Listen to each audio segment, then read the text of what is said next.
आपकी रोजमर्रा की जिंदगी में काम आने वाले बहुत ही जरूरी टिप्स। इन टिप्स को आप सुनिए और उसे फॉलो करिए। मुझे बताइए आपको ये टिप्स कैसे लगे। सर्पगंधा एक ऐसा औषधीय पौधा है जिसमें मौजूद प्राकृतिक गुण सांपों को आपके घर से दूर रखते हैं। बारिश के मौसम में इसे जरूर अपने घर के आसपास, आंगन या बालकनी या मुख्य द्वार पर लगाना चाहिए। खासकर उन लोगों को जिनके यहाँ पर हरियाली ज्यादा रहती है, तो वहां पर इस तरीके से जानवरों का आना बहुत संभव होता है। तो सर्पगंधा का अगर आप पौधा लगाते हैं तो इन सब से आपको बारिश में पनपने वाले जो कीड़े मकोड़े होते हैं राहत मिलती है। तो आप अपने घर में सर्पगंधा का प्लांट जरूर लगाएं। नमी वाले मौसम में रवा या सूजी बहुत जल्दी खराब हो जाती है। बारिश में इस तरीके की जो सामग्री होती है बहुत जल्दी कीड़े लगते हैं। तो इन कीड़ों को दूर करने के लिए आप उसको थोड़ा सा भून करके और एक एयरटाइट कंटेनर में भरकर रख लीजिए। थोड़ा रोस्ट करके रखते हैं तो बिल्कुल भी बारिश के समय में कीड़े नहीं लगते हैं। मुरब्बा बनाते समय चाशनी हम 1 से 2 छोटे चम्मच अगर नींबू डाल देते हैं तो चाशनी बहुत बढ़िया एकदम वाइट बनती है। तो इसका आप एक बार जरूर इस्तेमाल करके देखिए चाशनी बनाते समय। कई बार हमको सुबह टाइम नहीं मिलता है बच्चों का लंच बनाने के लिए, तो हमें ये समझ नहीं आता कि हम बच्चों के लिए क्या बनाएं।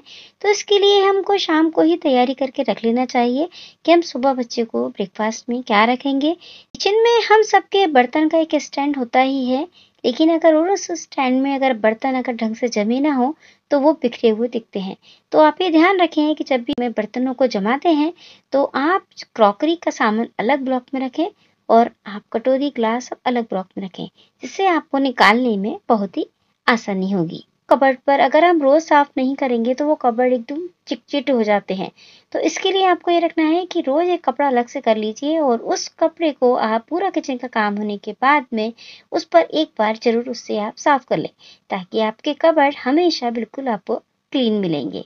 जब भी हम पूरियां बनाने के लिए गेहूं का आटा गूंथते हैं तो उसमें आप थोड़ा सा रवा जरूर मिला लें।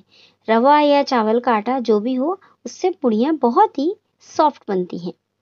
केले घर में आते हैं, लेकिन अगर नहीं खा पाए तो वो केले एकदम काले और वैसे गल जाते हैं, रखने में टूट भी जाते हैं कई बार। तो केले के लिए आप एक रस्सी से उसको अगर बांध कर टांगते हैं तो केले बहुत बढ़िया रखते हैं और 5-6 दिनों तक खराब भी नहीं होते हैं।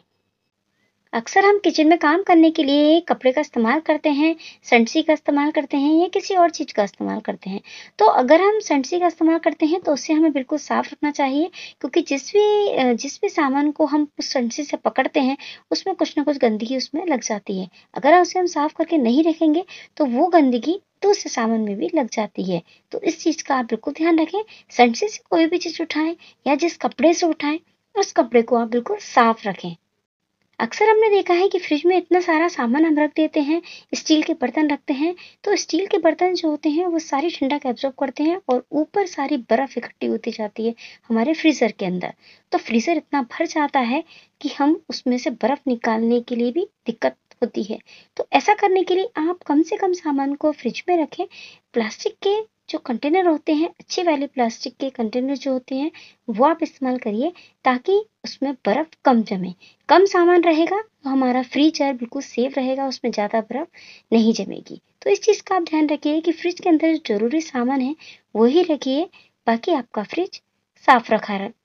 इन छोटी छोटी ट्रिक्स हैं, इनको आप फॉलो करिए। बहुत ही अच्छी ट्रिक्स रहती हैं जो कि जीवन में हमारे रोजमर्रा की जिंदगी में बहुत काम आती हैं। जब हम पकौड़ी वाली कढ़ी बनाते हैं तो उसकी जो पकौड़ी होती है वो बहुत कभी कभी हार्ड हो जाती है एकदम, तो खाने में उतना टेस्ट नहीं आता है। तो इसके लिए एक काम करिए आप कि जब भी आप पकौड़ी बनाते हैं कढ़ी के लिए, उसमें आप थोड़ा सा बेसन में सोडा डाल लीजिए। तो ऐसा करने से आपकी जो पकौड़ियाँ बनती है एकदम सॉफ्ट बनती हैं, और जब इसको आप कढ़ी में डालते हैं तो बढ़िया ये कढ़ी का जो रस है वो पी लेती हैं, तो बहुत सॉफ्ट हो जाती हैं और कढ़ी भी बहुत टेस्टी लगती है। फ्रिज को डिफ्रोस्ट करते समय एग्जाम में देखा है उसमें इतनी बर्फ जम जाती है कि वो हमको साफ करने में सुबह से लेके शाम तक फ्रिज को बंद रखना पड़ता है, तब वो हमारी बर्फ पिघलती है। तो ऐसा करने के लिए अगर आपके फ्रीजर के अंदर बहुत ज्यादा बर्फ जम गई है तो उसके लिए आप एक ऐसा करिए कि एक भगोनी में या किसी बर्तन में आप गुनगुना पानी ले करके थोड़ा सा और वो उस फ्रिज में रख दीजिए। ऐसा करने से आपकी जो बर्फ है बहुत जल्दी पिघल जाएगी और आपको ज़्यादा समय नहीं लगेगा आपके फ्रिज को साफ करने के लिए।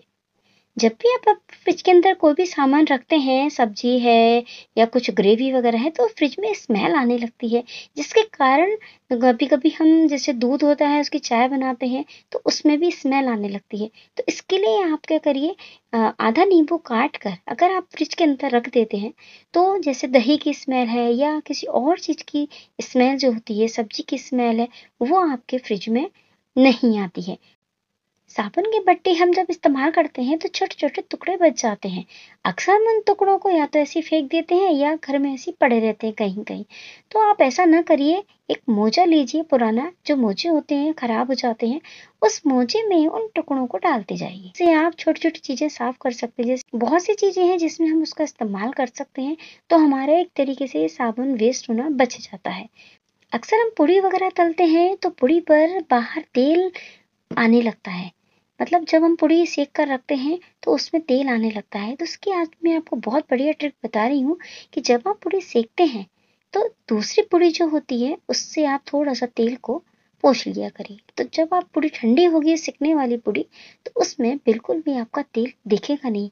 नहीं तो पूड़ी ठंडी हो जाती है, जब हम खाने बैठते हैं तो हाथ पे पूड़ी खाते समय वो तेल आपको नजर आने लगता है। तो इस ट्रिक को आप जरूर फॉलो करके देखिए, मुझे बताइए कि आपको ये ट्रिक कैसी लगी। बहुत ही बढ़िया ट्रिप है ये। आज की बताई हुई ट्रिप आपको ज़रूर पसंद आएगी। मुझे उम्मीद है आप इन ट्रिक को फॉलो करेंगे और मुझे कमेंट करके बताएं कि आपको ये मेरी बताई हुई ट्रिक कैसी लगी। अगर आपको ये टिप्स पसंद आई हैं तो चैनल को सब्सक्राइब तो बनता है, चैनल को सब्सक्राइब कीजिए, मुझे सपोर्ट करें ताकि मैं इस तरीके की नई नई टिप्स आपके लिए लेकर आऊँ।